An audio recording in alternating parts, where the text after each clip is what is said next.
boa noite. Boa noite. Morre aos 66 anos o locutor esportivo Luciano do Vale. O jornalista passou mal durante um voo para a cidade de Uberlândia, Minas Gerais. No centro de São Paulo, evento evangélico reúne milhares de pessoas. A batalha de índios pela demarcação de terras em plena capital paulista. Na Coreia do Sul, 270 pessoas seguem desaparecidas após naufrágio. E no sábado de Aleluia, a corrida dos consumidores para comprar ovos de Páscoa.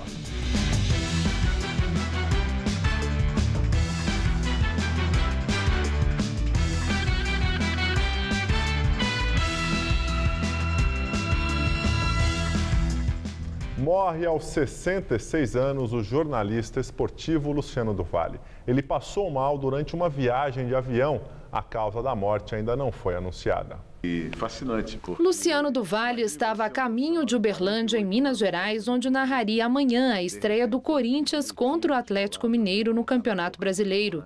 Ele chegou a ser socorrido pelos bombeiros e levado a um hospital de Uberlândia, onde morreu. Luciano do Vale nasceu em Campinas e começou a carreira aos 16 anos de idade. Torcedor da Ponte Preta, foi narrador da TV Globo por 11 anos e, em 1983, assumiu o microfone como narrador número 1 da TV Bandeirantes. Em 2 períodos diferentes, transmitiu todos os grandes eventos esportivos. Corinthians, primeiro campeão do mundo! Por seu incentivo ao voleibol nacional, ficou conhecido como Luciano do Vôlei. Lançou o pugilista Maguila. Iniciou no país transmissões como futebol americano e Fórmula Indy. Este ano ele completaria 51 anos de carreira. Ainda não foram divulgadas informações sobre o velório e o enterro do jornalista. Sábado de Aleluia é também sábado de correria para comprar os ovos de Páscoa. Quem deixou para a última hora teve que se contentar com menos opções e, é claro, enfrentar muitas filas. Foi assim o dia inteiro, lojas cheias. Nesta tinha fila de espera do lado de fora e uma funcionária na porta para controlar o acesso. Enfrentar filas e ter que aguardar, perder o tempo desnecessário que poderia ter sido evitado antes. Sempre na última hora, né? Sempre corrido. Aí você vem comprar correndo, vai fazer almoço correndo. É muito neto, muito filho, muito sobrinho, muito tudo. Enquanto eu ia escolhendo, meu esposo estava na fila, esperando, aguardando pra gente pagar. Não dá pra ficar sem ovo? Não, com certeza, né? Principalmente essas delícias não dá. Nos últimos momentos, a variedade diminui. Essa desvantagem de você não encontrar o ovo que você quer, se você deixa para comprar em cima da hora. Mas teve gente que se deu bem. Os preços estão ótimos. Até baixou agora, semana passada estava mais caro. E não é só na véspera. A procura pelos ovos de chocolate continua no dia da Páscoa. Grande parte das vendas ficam para o domingo. No dia da Páscoa? No dia da Páscoa. Vem muita gente à tarde, à noite, 8 horas da noite, tem gente comprando ainda para presentear no dia. O movimento de última hora não é surpresa. Segundo a Associação de Fabricantes, mais da metade dos ovos de chocolate só começa a ser vendida na semana da Páscoa. Tem a ver com o fato de ser um produto perecível e com a dificuldade de esconder das crianças. Se comprar antes, a criançada come antes. Amanda bem que gostaria, mas a mãe dela é rigorosa na tradição. Eu não deixo comer antes. Não, é no domingo de Páscoa. Neste ano, a Páscoa deve movimentar 2 bilhões de reais em todo o país, segundo a Confederação Nacional do Comércio, que aposta no crescimento de 3,5% nas vendas. Esta fábrica arriscou mais. Foi maior, superior em 12% em relação ao ano passado. 9 milhões e 200 mil unidades. Bastante ovo para os consumidores. E vai vender tudo? Vai vender tudo. De manhã, na loja, já não dava para escolher muito. O que tem, tá ótimo, tá bom. Né? O que vale é comemorar a Páscoa.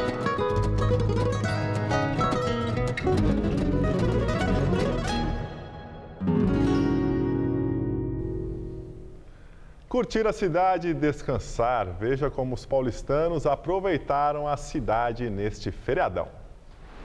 Sábado com um sol lindo em pleno feriado de Páscoa. Nada de trânsito na Marginal Tietê. Até tinha movimento, mas os carros andavam em boa velocidade. Um sonho para o paulistano. Já na Avenida Paulista, muitos pedestres indo e vindo, mas o ritmo era de feriado. Super gostoso, né? Ver as pessoas, aquele ritmo mais calmo, né? Paulistano tem aquela mania de sempre estar correndo. É super gostoso ver as pessoas andando, passeando, curtindo, namorando, tipo eu. Vitor aproveitou o ritmo desacelerado do paulistano para patinar. Eu precisava ir ali no Paraíso, aí desci na Consolação, aproveitei para dar uma volta. Mas só dá assim num dia de final de semana, né? Só. Para trabalhar às vezes. Mas minha chefe não gosta muito que eu chego meio suado. Mesmo no feriadão, pode até não parecer, mas Cristiano está trabalhando hoje. A gente está trabalhando, fui comprar uns ovos de Páscoa para ele dar para o funcionário dele. E boa parte do movimento da cidade veio parar aqui no Parque do Ibirapuera, que ficou o dia inteiro lotado. Mas será que dá para descansar em São Paulo? Dá, demais. É a hora que dá para descansar em São Paulo. É a hora que a cidade fica bacana. E dá para relaxar mesmo sem viajar ficando em São Paulo? Ah, com certeza. Muito melhor vir para cá do que sair daqui. Quem aproveitou o feriadão também foram essas fofuras aí, JPEG e Tilt. Trazer as crianças para passear um pouquinho. E eles estão gostando? Estão gostando. Você sempre sai com eles para passear, aproveita mais quando... Não, mais quando a cidade está vazia mesmo. Então eles deram sorte hoje, né? Deram sorte.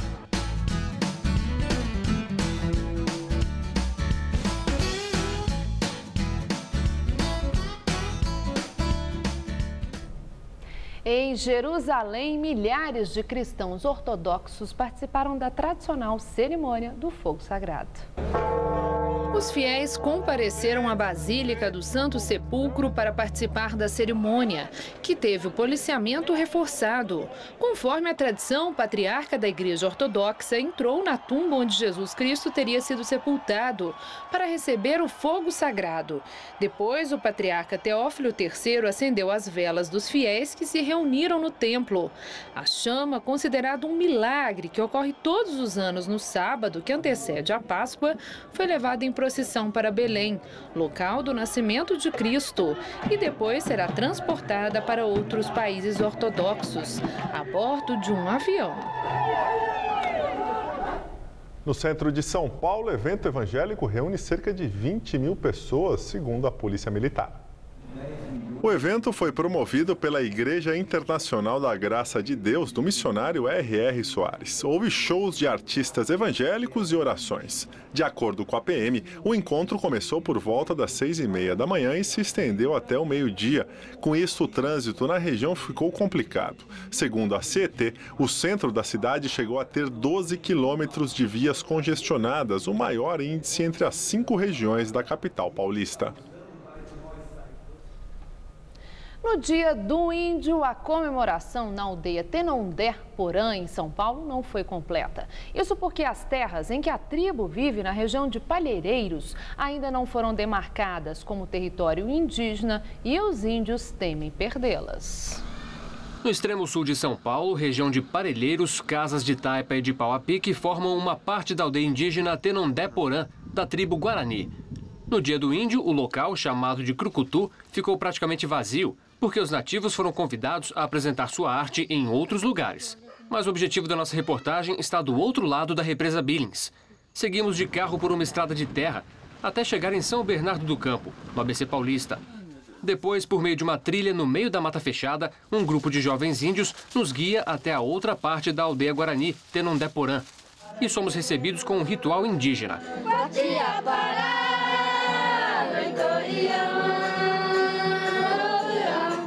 Este é o território chamado de Gumpajô.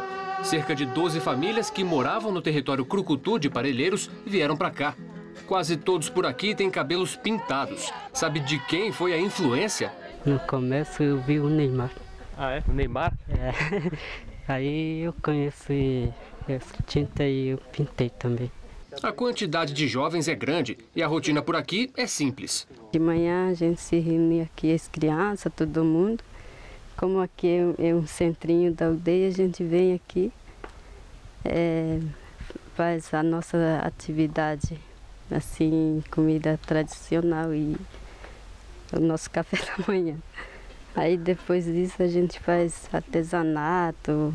Mas, atualmente, os índios têm canalizado seus esforços para reivindicar a emissão de um documento pelo Ministério da Justiça que garante a demarcação das terras indígenas Tenondé Porã e Jaraguá, na zona norte de São Paulo.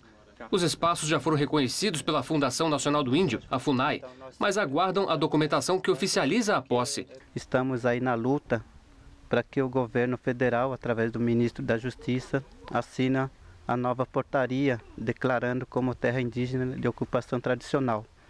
Hoje nós estamos aqui no aguardo dessa assinatura para que as famílias possam se sentir mais seguras. A vida tranquila contrasta com uma preocupação. O terreno faz parte de uma área de mananciais da represa Billings. Sem a assinatura do decreto do ministro da Justiça, eles temem perder a posse da terra.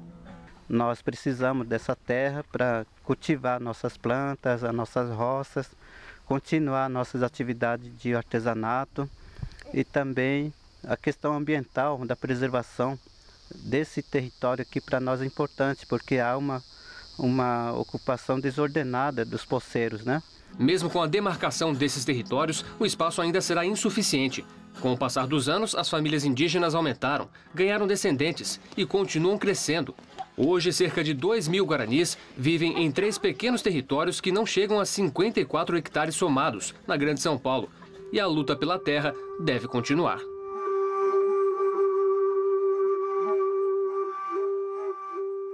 Cerca de 100 manifestantes, de acordo com a Polícia Militar, incendiaram 3 ônibus e outros 3 veículos perto da comunidade do Caramujo, em Niterói, na região metropolitana do Rio de Janeiro. No começo da tarde, os manifestantes fecharam uma avenida e montaram várias barricadas. 2 jovens morreram baleados em 2 dias durante ações da Polícia Militar na região. A situação, no momento, é mais tranquila. Saiba agora quais são os destaques das principais revistas semanais do país. Veja As Faces do Mal. A revista traz um perfil dos acusados de matar o menino Bernardo, de apenas 11 anos, no Rio Grande do Sul. Os suspeitos pelo crime são o pai, o médico Leandro Boldrini, e a madrasta, a enfermeira Graciele. A Isto É aborda o avanço da acupuntura. A revista apresenta novas aplicações da milenar prática chinesa, que agora foram comprovadas por meio de pesquisas realizadas em universidades ao redor do mundo. Na Carta Capital, a doce vida do corruptor. Segundo a publicação, no Brasil, quem paga propina raramente é punido. Já a revista Época traz na capa mais denúncias contra a Petrobras. Segundo a publicação, um documento inédito pode complicar a versão do governo no caso da compra da refinaria de Pasadena. De acordo com a reportagem, a empresa Astra Oil, sócia da Petrobras na compra de Pasadena, estava interessada num acordo para vender sua parte para a estatal brasileira. No entanto, o documento obtido pela revista aponta que o setor jurídico da Petrobras optou por uma briga judicial que agravou ainda mais o prejuízo com a transação da compra da refinaria. Isto porque, em 2004, a Astra adquiriu a refinaria por 42 milhões de dólares. Após pagamento de dívidas antigas e investimentos, a Astra vendeu 50% da refinaria à Petrobras por 360 milhões de dólares. Havia no contrato uma cláusula segundo a qual, em caso de divergência entre os sócios, a empresa divergente deveria comprar a parte do outro. Tal divergência ocorreu em 2008 e a Astra fez uma proposta para vender a refinaria à Petrobras. A Petrobras decidiu não pagar e entrar na justiça.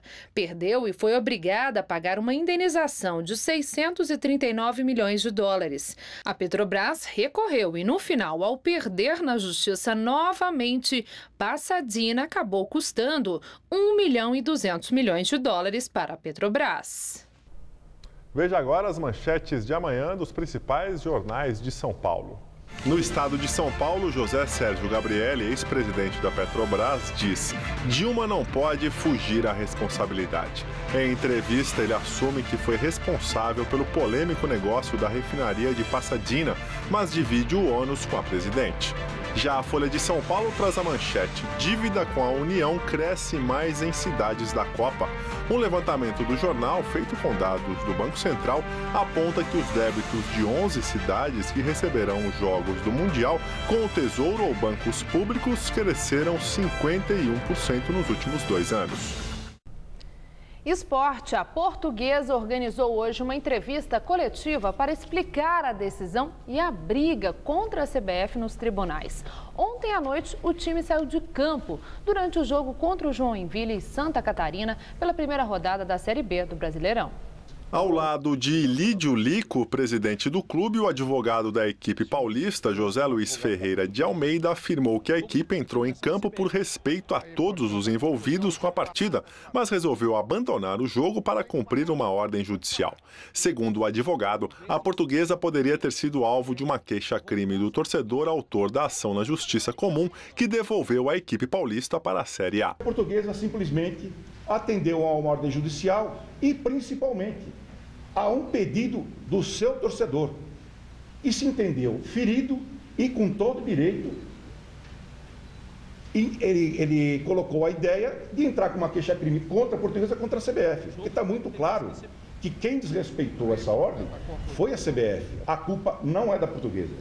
A culpa é de quem não atendeu a ordem judicial.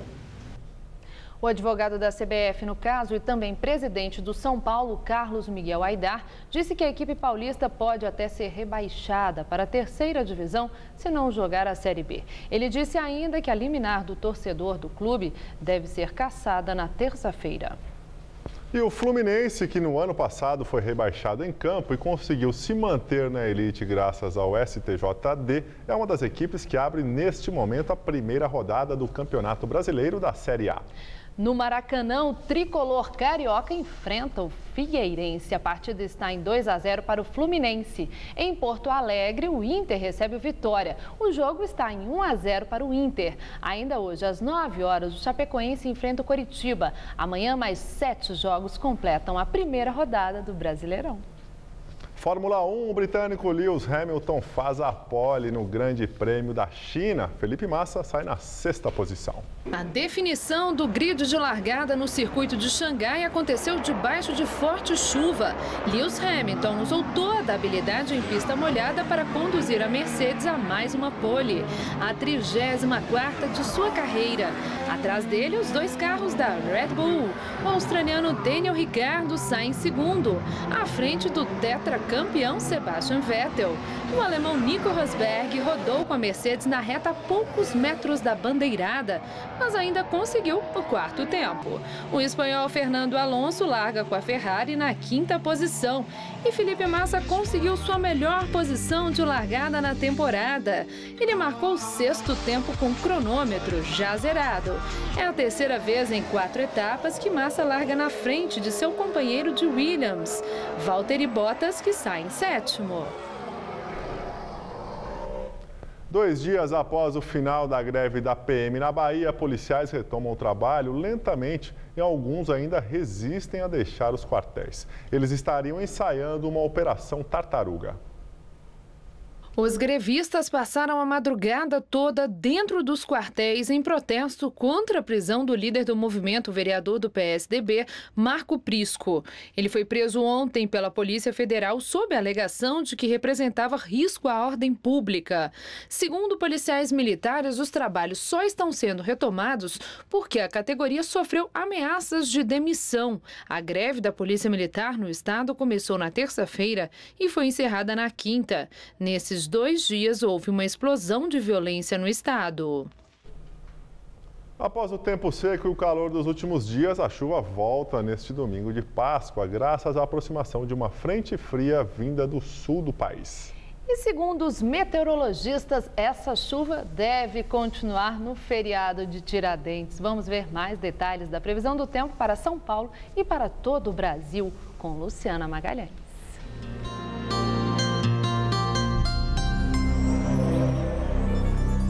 A frente fria que estava no sul do Brasil começa a avançar pelo sudeste neste domingo.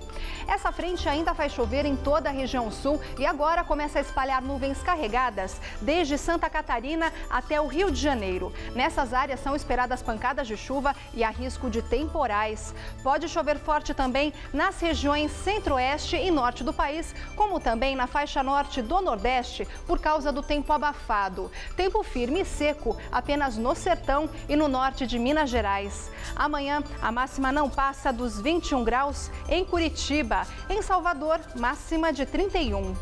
Em São Paulo, a chegada dessa frente fria provoca chuva desde cedo no oeste e sul paulistas. Nessas áreas, há risco de temporais. Máxima amanhã de 30 graus em Marília. Já no centro-norte ainda faz calor e o sol brilha forte, mas são esperadas pancadas fracas de chuva. Máxima de 31 graus em Barretos. E na faixa leste, que inclui a Grande São Paulo e o litoral, o céu ainda fica com muitas nuvens e são esperadas pancadas fortes de chuva à tarde e à noite. Máximas de 29 graus em São José dos Campos e de 27 em Caraguatatuba. Amanhã na capital o dia começa com névoa e chove a partir da tarde com máxima de 27. Na segunda, sol com períodos de céu nublado e chuva a qualquer hora, máxima de 26 graus. E na terça, a chuva é esperada só a partir da tarde. A máxima sobe para os 29 graus. Eu volto na segunda-feira com mais informações sobre o tempo. Coreia do Sul recolhe amostras de DNA de parentes de vítimas de naufrágio. Até o momento, 30 corpos foram recuperados e 270 pessoas seguem desaparecidas. As autoridades do país começaram a solicitar neste sábado amostras de DNA de familiares das vítimas do naufrágio da balsa. O objetivo é auxiliar na identificação dos corpos resgatados, porém alguns parentes se negaram a ajudar, alegando que o processo não seria de utilidade para salvar ninguém. Neste sábado, mais 3 corpos foram localizados, mas não foi possível fazer o resgate, segundo autoridades marítimas sul-coreanas. Eles estavam dentro da balsa e foram localizados por mergulhadores que conseguiram entrar na embarcação. A balsa, que levava estudantes para uma ilha turística, naufragou na última quarta-feira. Das mais de 470 pessoas a bordo, 174 sobreviveram até o momento. As causas do acidente estão sendo investigadas, mas o capitão e outros 2 membros da tripulação estão presos. O governo russo reconhece a presença de tropas do país na fronteira com a Ucrânia, mas nega ter qualquer influência sobre os separatistas. A declaração acontece no momento em que o governo da Ucrânia prometeu não atacar os militantes pró-Rússia durante o fim de semana da Páscoa. O Kremlin afirma que não tem controle sobre os homens armados que querem que as regiões orientais ucranianas sigam a Crimeia e sejam anexadas pela Rússia. Os Estados Unidos, aliados da Ucrânia, ameaçaram impor novas sanções a Moscou caso os separatistas não se rendam. Hoje, uma missão da OSCE, órgão de segurança que inclui membros da OTAN e da Rússia, viaja para Donetsk, no leste ucraniano, para supervisionar a implementação do Acordo de Genebra. O texto, assinado na última quinta-feira pela Rússia, Ucrânia, Estados Unidos e União Europeia, prevê o desarmamento dos militantes e o fim das ocupações. Apesar da grave crise com o país vizinho, o presidente russo Vladimir Putin disse em uma entrevista neste sábado que acredita na normalização das relações com o Ocidente. Jornalistas franceses capturados na Síria no ano passado são libertados. Os 4 jornalistas foram encontrados por soldados turcos na província de Sanliurfa, na fronteira com a Síria. O grupo foi sequestrado em junho de 2013 pelo grupo rebelde Estado Islâmico do Iraque e Levante, quando estavam a caminho da cidade de Alepo. Segundo o presidente francês François Hollande, os 4 estão em boa saúde. Aumenta o número de mortos na pior avalanche da história no Monte Everest. Neste sábado, equipes de resgate recuperaram o corpo da 13ª vítima. Outras 3 pessoas ainda são procuradas. O deslizamento aconteceu ontem a cerca de 6.200 metros de altitude. As cinzas do escritor Gabriel Garcia Marques deverão ser divididas entre a Colômbia e o México. Segundo o governo colombiano, as cinzas do ganhador do Prêmio Nobel de Literatura deverão ser separadas entre o país que ele nasceu e o país onde ele viveu por mais de 30 anos. Garcia Marques morreu na quinta-feira devido a uma insuficiência renal. Na segunda-feira, haverá uma cerimônia em homenagem ao escritor na Cidade do México. E o Jornal da Gazeta fica por aqui. A edição de hoje pode ser vista no site youtube.com/Jornal da Gazeta. Nós voltaremos na segunda-feira às 19 horas. Uma boa noite para você e feliz Páscoa! Uma boa noite, um ótimo domingo de Páscoa. Até segunda.